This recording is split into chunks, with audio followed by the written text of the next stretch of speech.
ప్రభుత్వం 2 సంవత్సరాల నుంచి కాలయాపన చేస్తూ వస్తుంది. ఇప్పటికి 2 టైమ్స్ అడ్మిషన్ జరిగినాయి. 3వసారి అడ్మిషన్ జరగబోతున్నాయి. నీట్ ఎగ్జామ్ కూడా అయిపోయింది మొన్నే. ఈ 3 సంవత్సరాలు కూడా విద్యార్థులు మెడికల్ సీట్లు నష్టపోతూ ఉన్నారు. దాదాపు ఈ ప్రభుత్వం వచ్చిన వెంటనే అడ్మిషన్ జరిగినప్పుడు కేంద్ర ప్రభుత్వమే ఎన్ఎంసి పులివెందులకి సీట్లు కేటాయిస్తే ఈ దేశంలో ఎక్కడ కూడా సీట్లు కేటాయిస్తే మాకు వద్దని వెనక్కి పంపించినటువంటి చరిత్ర ఎక్కడ ఈ దేశంలో ఎక్కడ లేదు. అటువంటిది ఈ ప్రభుత్వం ఆ సీట్లను వెనక్కి పంపించింది. అప్పటి నుంచి మళ్ళీ నెక్స్ట్ ఇయర్ జరిగినా కూడా అప్పుడు తీసుకోలేదు, ఇప్పుడు తీసుకోవట్లేదు. ఇట్లా కాలయాపన చేయడానికి కారణం ఏంటి? ఈ పీపీపీ విధానం గురించి ప్రభుత్వం చెప్తున్నటువంటి కారణాలు ఏంటి? అవి ఎంతవరకు సమంజసం? ప్రభుత్వం ఏం చెప్తుంది? పీపీపీ విధానంలో క్వాలిటీ వైద్యం, నాణ్యమైన వైద్యం అందుతుందని చెప్తుంది. నాణ్యమైనటువంటి వైద్య విద్యను అందిస్తారని చెప్తుంది. మరో కారణం ఏంటంటే మెడికల్ కళాశాలలు కట్టాలంటే మా దగ్గర డబ్బులు లేవు అని చెప్పేసి ఇంకో కారణం చెప్తోంది. ఈ ప్రభుత్వ వాదనలో ఎక్కడ కూడా నిజాయితీ లేదు. మనందరికీ తెలుసు క్వాలిటీ వైద్యం ఎక్కడ అందుతుందో. ఎక్కడైనా మంచి ర్యాంక్స్ వచ్చినటువంటి పిల్లలు గవర్నమెంట్ మెడికల్ కళాశాలలో చేరతారు, కానీ ఎవరు కూడా ప్రైవేట్ మెడికల్ కళాశాలలో చేరరు. ఇవాళ ప్రైవేట్ మెడికల్ కళాశాలల్లో పేషెంట్లు లేక విద్యార్థులు ఎక్కువ ఉన్నారు, పీజీ స్టూడెంట్స్ అక్కడ ఎక్కువ ఉన్నారు, పేషెంట్లు లేరు. అటువంటి పరిస్థితుల్లో క్వాలిటీ వైద్యం ఎట్లా వస్తుంది, క్వాలిటీ విద్య ఎట్లా అక్కడ అందుతుంది అని చెప్పేసి మనం అడుగుతున్నాం. కాబట్టి ఇవన్నీ కూడా మసిపూసి మారేడుగా చేసేటువంటి మాటలు. ఇంకోటి, మా దగ్గర నిధులు లేవు అని చెప్పేసి ఈ ప్రభుత్వం చెప్తోంది.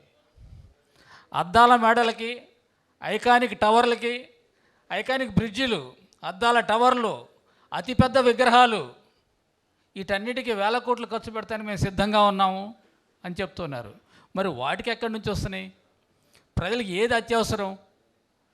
ప్రజలకు అవసరమైన వాటి దగ్గరేమో మా దగ్గర నిధులు ఇవ్వని చెప్తున్నారు. ఏవైతే కమిషన్లు ఎక్కువ వస్తాయో వాటికి మాత్రం ఎంతైనా పెడతాం, అప్పులు తీసుకొచ్చాయని పెడతానికి సిద్ధంగా ఉన్నా అని చెప్పేసి చెప్తూ ఉన్నాను. ఇవన్నీ మనం అర్థం చేసుకోవాల్సిన విషయం. అది కాకుండా చంద్రబాబు నాయుడు గారు మొదటి నుంచి కూడా ప్రభుత్వ వైద్య కళాశాలలకు ఎగనిస్ట్ అయిన, అతి సుదీర్ఘమైనటువంటి కాలం పరిపాలించినటువంటి ఈయన హయాంలో నిర్మించినటువంటి ప్రభుత్వ వైద్య కళాశాలలు ఏమీ లేవు. అన్నీ కూడా ప్రైవేటు వైద్య కళాశాలలే తప్ప ప్రభుత్వ వైద్య కళాశాల ఏనాడు కూడా దాని మీద ఆయన దృష్టి పెట్టలేదు.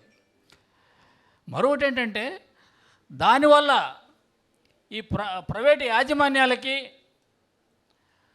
వారికి లబ్ధి చేకూర్చాలనే ఆలోచన ఆయనకి ఎప్పుడూ ఉంటుంది. గత హయాంలో కూడా 2014 నుంచి 19 ఆ టైంలో పరిపాలించినప్పుడు కూడా అమాంతంగా బి కేటగిరీ సీట్ల రేటు కానివ్వండి, సి కేటగిరీ సీట్ల కానీ విపరీతంగా పెంచేశారు. 5 లక్షలు ఉన్న సీటు 25 లక్షలు చేశారు. అది పోస్ట్ గ్రాడ్యుయేషన్లో. ఎంబీబీఎస్ సీట్లు 2.5 లక్షలు అప్పుడు బి కేటగిరీ సీట్లు ఉండేవి, ఒక్కసారిగా 12 లక్షలు చేశాడు. అనేక రెట్లు, ఏదో 10%, 12% ఇట్లా కాకుండా 5-6 రెట్లు ఎవరికి అందుబాటులో లేకుండా ప్రైవేటు యాజమాన్యాలకి అత్యధిక లబ్ధి చేకూర్చాలటువంటి ఆలోచనతో ఆ విధంగా చేశారు. ఆ తర్వాత వైసీపీ ప్రభుత్వం వచ్చిన తర్వాత జస్టిస్ ఈశ్వరయ్య గారిని ఇది ఫీజుల నియంత్రణ బోర్డుకి చైర్మన్గా నియమించి అప్పుడు అధ్యయనం చేయించి రివైజ్ చేశారు. మళ్ళీ రేట్లు రివైజ్ చేస్తే 25 లక్షలు ఉన్నటువంటి ఆ సీటు ఖర్చు 8 లక్షలు తీసుకురావడం జరిగింది వైసీపీ ప్రభుత్వంలో. ఇవాళ కూడా అదే కంటిన్యూ జరుగుతుంది. అయితే మన యాజిటేషన్ ఈ 2 సంవత్సరాల నుంచి మనలో చైతన్యం ఉండబట్టి అవి పెరగకుండా ఉన్నాయి. ప్రతి సంవత్సరం కూడా వాళ్ళు ఈయనకి లెటర్లు ఇస్తున్నారు. లేకపోతే ఏంటంటే అది పెంచితే మళ్ళీ ఇక్కడ యాజిటేషన్ ఎక్కడ పెరుగుతుంది అని చెప్పేసి కొంచెం అట్లా ఆగారన్నమాట. ఓ పక్కన ఈ పీపీపీ విధానం ఉంది, ఈ గొడవలు ఉన్నాయి, ఈ టైంలో పెంచితే ఇంకేమవుతుంది అని చెప్పేసి. ఇంకొక పరిస్థితి ఏంటంటే, దేశంలో ఎక్కడా లేని విధంగా ఈ రాష్ట్రంలో నీట్ రాసే విద్యార్థుల సంఖ్య క్రమక్రమంగా తగ్గుతూ వస్తుంది. మనం అభివృద్ధి అది అని చెప్పుకుంటున్నాము. ఈ సంవత్సరం తీసుకుంటే దేశవ్యాప్తంగా 10% ఎక్కువ మంది రాశారు నీటు. మన రాష్ట్రంలో పరిస్థితి ఎట్లా ఉందంటే 25% తగ్గారు. లాస్ట్ ఇయర్ 60,000 మంది రాస్తే ఈ సంవత్సరం రాసింది 45,000 మంది. 25% తగ్గిపోయింది. కారణం ఏంటి? ప్రైవేట్ కళాశాలలో క్వాలిటీ ఎడ్యుకేషన్ లేదు. వాళ్ళ రేట్లు పెట్టి చదివించగలిగిన స్తోమత చాలామంది పేరెంట్స్కి లేదు. కాబట్టి మాకు ఈ మెడికల్ ఎడ్యుకేషన్ కూడా వద్దు అని చెప్పేసి ఈ పిల్లల్ని నీట్ కూడా రాయించకుండా ఉన్న పరిస్థితులు ఈరోజు మన రాష్ట్రంలో చూస్తున్నాం. అంటే భవిష్యత్తులో ఇదే కొనసాగినట్లయితే ఇంజనీరింగ్ కళాశాల లాగా ఈ ప్రజెంట్ ఉన్నటువంటి ప్రైవేట్ మెడికల్ కళాశాలలు కూడా మూతపడే రోజు త్వరలోనే వస్తుంది. వీరేదో ప్రైవేట్ మెడికల్ కాలేజీలని పీపీపీ విధానంతో అది ఇది ఉద్ధరిద్దాం అనుకుంటున్నారు, కానీ ఉన్నాయి మూతపడే పరిస్థితి వీరి విధానాలలో వస్తుంది. కాబట్టి వాళ్ళ ప్రజలకి ఉపయోగపడాలంటే ప్రభుత్వమే ముందుకొచ్చి ఆ 10 మెడికల్ కళాశాలను ప్రభుత్వం నిర్మించినట్లయితే ప్రజలందరికీ కూడా ఉపయోగపడుతుంది. అది విద్యార్థులకు ఉపయోగపడుతుంది. ఆ యొక్క మంచి క్వాలిటీ వైద్యం ప్రజలకు అందుతుంది. కాబట్టి ఒక ప్రజల శ్రేయస్సు కోరి ఈ ప్రభుత్వం ఆ యొక్క నిర్ణయం తీసుకోవాల్సినటువంటి అవసరం ఉంది.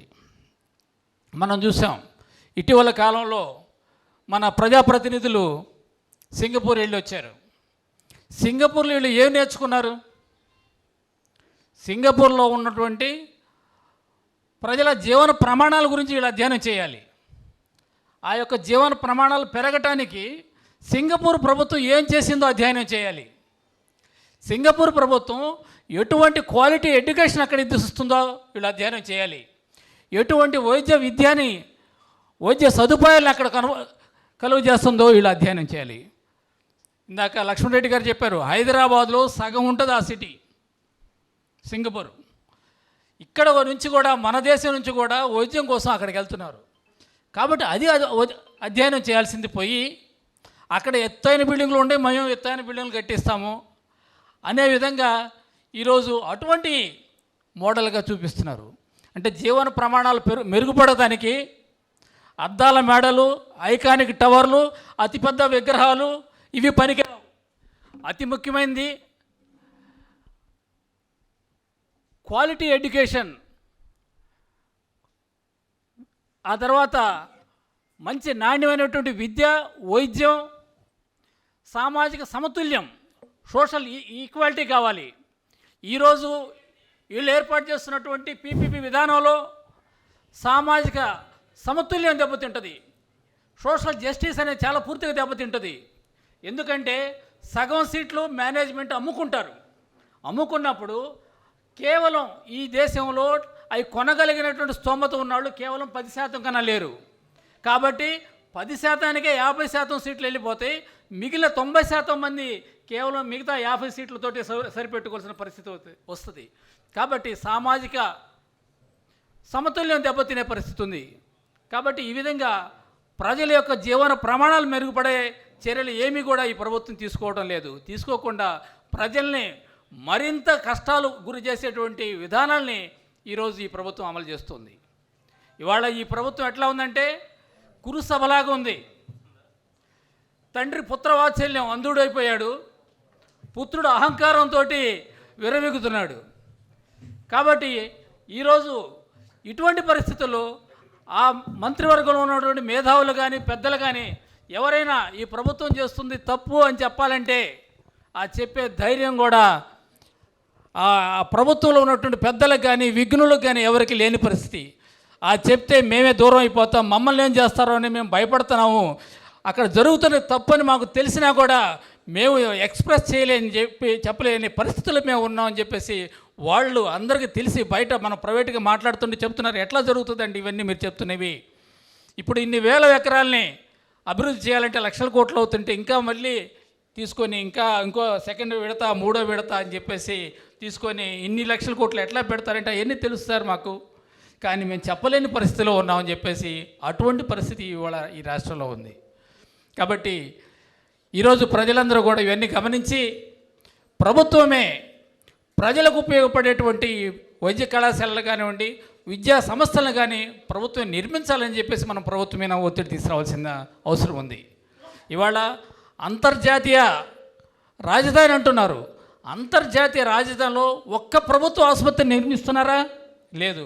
ఒక ప్రభుత్వ విద్యాలయాన్ని నిర్మిస్తున్నారా? లేదు. ఒక ప్రభుత్వ లైబ్రరీని నిర్మిస్తున్నారా? లేదు. ఏ విధంగా అంతర్జాతీయ రాజధాని అవుతుంది? ఆక్స్ఫర్డ్ లాంటి విద్యాలయాలు నిర్మించండి, ఎయిమ్స్ లాంటి హాస్పిటల్ని కట్టండి, ఐఐటీలు కట్టించండి, విశాఖ ఉక్కు లాంటి ఫ్యాక్టరీలు నిర్మించండి, ఉపాధి కల్పించండి. అటువంటిది ఏమి లేకుండా అప్పులు తీసుకొచ్చేసి ఏయో 4 బిల్డింగులు 4 అద్దాలు చూపించేసి ఇదే అభివృద్ధి అని చెప్పేసి మళ్ళీ మాయ చేస్తున్నటువంటి పరిస్థితి.